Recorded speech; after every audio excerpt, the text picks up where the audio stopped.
పెళ్లి చేసుకోమని అడిగినందుకు ఒక యువతిని అత్యంత దారుణంగా చంపేశాడు యువకుడు. హైదరాబాద్ బాలాపూర్ పోలీస్ స్టేషన్ పరిధిలో జరిగింది దారుణం. ప్రేమించిన యువతిని ఒక యువకుడు కత్తితో పొడిచి చంపేశాడు.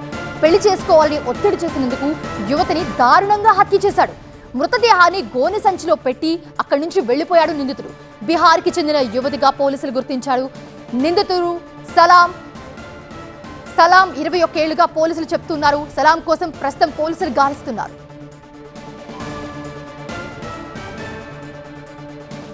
హైదరాబాద్ బాలాపూర్ పోలీస్ స్టేషన్ లో దారుణం జరిగింది. ప్రేమించిన యువతిని ఒక యువకుడు కత్తితో పొడిచి చంపేశాడు. పెళ్లి చేసుకోవాలని ఒత్తిడి చేసినందుకు యువతిని హత్య చేశాడు.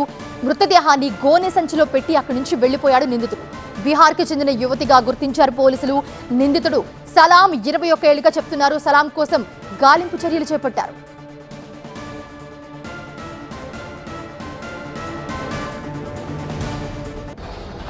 అహ్మద్ సలాం 21 ఇయర్స్. అతను లేబర్ ఈ ఫంక్షన్ హాల్స్లో వర్క్ చేస్తూ ఉంటాడు. అతనితో పాటు ఈ అమ్మాయి డిసీజ్డ్ రెహనా, ఇద్దరు సేమ్ ఏజ్, లవర్ 1 ఇయర్ నుంచి లవర్. బీహార్ అమ్మాయి ఇక్కడికి రావడం జరిగింది. ఇద్దరు లవర్గా ఉంటే మ్యారేజ్ చేసుకోమని చెప్పి ప్రెజరైజ్ చేస్తుంటే ఇది నైఫ్తో పొడిచి చంపడం జరిగింది. దాంతో అతను అబ్స్కాండింగ్లో ఉన్నాడు.